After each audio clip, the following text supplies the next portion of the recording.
మళ్ళీ అదే మాట్లాడకుండా ఏం చెప్తున్నారంటే రైతులకి పడ్డాయి పైసలు. సార్ మొత్తం గవర్నమెంట్లో ప్రత్యేకంగా మీ తరఫున మన అందరం కలిసి కూడా మన రేవంత్ అన్నకి మన ఈ ప్రాంత బిడ్డ మన ముఖ్యమంత్రి గారికి ధన్యవాదాలు తెలుసుకుంటాం. అందరం కూడా జీవో ఇచ్చినట్టు పైసలన్నీ కూడా రిలీజ్ చేసి మొత్తం అంతా ప్రాజెక్ట్ అందరికీ పైసలు వచ్చేసాయి. ఇక వాళ్ళు ఇక్కడ లోకల్ ఉంది కదా సార్, మీ అడ్మినిస్ట్రేషన్ వారమో 10 రోజులు 15 రోజుల్లో వీళ్ళు పనిచేస్తారు. మనం ఎక్కడికి పోయి పైసలు తెచ్చుకోవాల్సిన అవసరం లేదు. నారాయణపేటకి కలెక్టర్ ఆధ్వర్యంలో ఫండ్స్ వచ్చినాయి. వాళ్ళు రిలీజ్ మీద ఏమీ లేదు, ఎవరి దగ్గర రూపాయి ఇవ్వాల్సిన మంచిగా రెవెన్యూ డిపార్ట్మెంట్ కూడా సార్ మీ అందరికీ ధన్యవాదాలు సహకారం చేస్తున్నాను. ఏ ప్రాంతంలో కూడా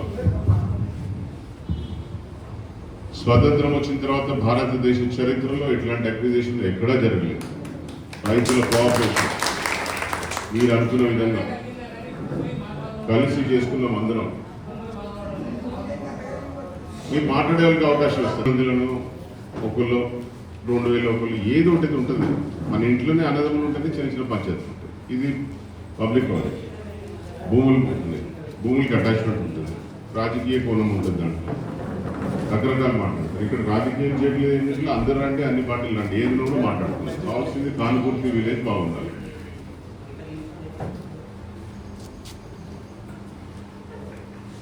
ఈ ఫోన్ ఎవరు ఎడ్జ్లో పడతారు. ఒక చిన్న కోరిక, ఈ భక్తి ఎక్కువ ఈ ఊర్లో, అవునా? అన్ని గుడులు ఉంటాయి. మీకు కోసినంత రూపాయి ఇస్తారా, 10 రూపాయలు ఇస్తారా, 1000 రూపాయలు ఇస్తారా, 2000 ఇస్తారా, 1,00,000 ఇస్తారా, కొంచెం ఆ గుళ్ళలో మీకు నచ్చిన దేవుడి గుళ్ళలో చెప్పండి లేండి అంటే చేస్తారు కదా. పైసలు వచ్చిన లేరా? 1 రూపాయి ఎవరు లంచం తీసుకోలేదు కదా. ఎవరైనా పైసలు వసూలు చేసిందో లేకపోలేరా? 100% మీకు పైసలు ముట్టినాయా? ఇది అభినందనలు. మన తహసీల్దార్ గారికి నమస్కారం చెప్పి ధన్యవాదాలు తెలుపుకోవచ్చాము. అయ్యా అందరి తరఫున మీకు నమస్కారం తెలుపుకుంటాము. ప్రశాంతంగా ఓపికగా మాకు అక్విజిషన్ చేసి ఎట్లాంటి అవతవకాలు లేకుండా భారతదేశ రైతులు దూరం కూడా ఎందుకు భారతదేశం అంతా చెప్పాలి. ఇక్కడ ఎప్పటికీ ఏదే మన సంగమండలి వాళ్ళు ఇక నెట్టపడి కొన్ని ఉన్నాయి కదా, ఏదైనా జడ్చర్లు ఆడ పోయి చూస్తే ఈ రోజుకి 11 లక్షలు 12 లక్షలు అడిగే నాలుగు లేడు. మీరు అడగకుండానే వీళ్ళందరూ కరెక్ట్గా పనిచేసి మన పాత కలెక్టర్ గారు చిత్తపట్నాయ్ గారు, ఇప్పుడు వచ్చిన మన జైన్ గారు అసలు అద్భుతమైన కలెక్టర్లు. అంటే ఇంకా స్పీడ్ పెంచి చెట్లు కూడా డైరెక్ట్ ట్రాన్స్పోర్ట్ సార్. ఇంకొక మెట్టికి ముందుకు పోయి ఎవ్వరు తిరగవసరం లేదు. ఆ తహసీల్దార్ దగ్గర కూడా పోయి ఆర్డీఓ దగ్గర కూడా చెప్పవసరం లేదు, మీ అకౌంట్లోకి వచ్చేసింది. ఇది కలెక్టర్ గారు కూడా ప్రజాముఖంగా కాన్పూర్తి గ్రామస్తుల రైతుల తరఫున వారికి కూడా ధన్యవాదాలు తెలుపుకుంటున్నాం. సో మంచి కార్యక్రమం చేస్తున్నారు. ఏ రైతు కూడా ఎక్కడ ఇబ్బంది జరుగుతుంది, ఎక్కడ జరగలేదు ఇంత మంచిగా. ఇక మీ ఎమ్మెల్యే ఉన్నారు కదా సరిగ్గా ఏడాది మంది అడుగుతున్నారు, కొందరు రాజకీయం చేసుకుంటారు. ఇక నేను తాత కావాలి ఎట్లనే తిరగాల, ప్రాజెక్టులు కూడా వాళ్ళు పట్టుకోవాలి. తాత కావాలా వద్దా? నేను తప్పుడు చేయరు. మరి కొంచెం జూన్లో నేను తాత అవుతాను, మేము మనవాడు ఆడుకుంటూ ఉంటారు. ఆయన మళ్ళీ వచ్చి డ్యూటీ చేస్తే అప్పటికే 4 నెలలు నేను తిరుగుతాను. సరిపోయిందా? ఊరికి అనుమానంగా చూస్తున్నారు ఏడాది మంది ఎమ్మెల్యే. ఇక సృష్టి జరగాల్సిందే కదా ఏమి. సో అది పరిస్థితి. సో అది కూడా కార్యక్రమం భగవంతుడు ఆశీర్వదించాను. అన్న నీకు చెప్తున్నా, వార్త చెప్పాలి కదా ఏ విషయం. సో దీంట్లో ఇప్పుడు అశోక్ అన్న ఏదున్నా అందరికీ ఓట్లు వేస్తారు, మంచిగా చేస్తున్నారు. రాజకీయాలు అతీతంగా వదిలేస్తారు. దాంట్లో ప్రథమంగా మొత్తం భూమి పైన వాళ్ళకి ప్రయారిటీ చేస్తారు. మీరు ఎంతమంది లిస్ట్ పెట్టుకోండి, అన్ని ఇల్లు మీకు ఎట్లా చేస్తారో ఎట్లా ఇస్తారో మీకు బాగా పెట్టారు. అయ్యా మీరు కూడా కొంచెం లిబరల్గా ఉంటుంది. కలెక్టర్ గారితో మాట్లాడతారు. కంప్లీట్ భూమి పోయిన వాళ్ళకి ముందు లిస్ట్ కింద అందరూ కూడా గ్రామస్తులకు కోఆర్డినేట్ చేయండి. మాకెప్పుడు మీకు ఎప్పుడు అనుకుంటే ముందు వాళ్ళకి ఇచ్చేద్దాం. ఇల్లు గవర్నమెంట్ స్కీమ్స్ ఉంటాయి కదా, ఉపాధి పథకాలు అనేవి ఉంటాయి కదా, దాంట్లో కూడా వాళ్ళకి ఇచ్చేద్దాం.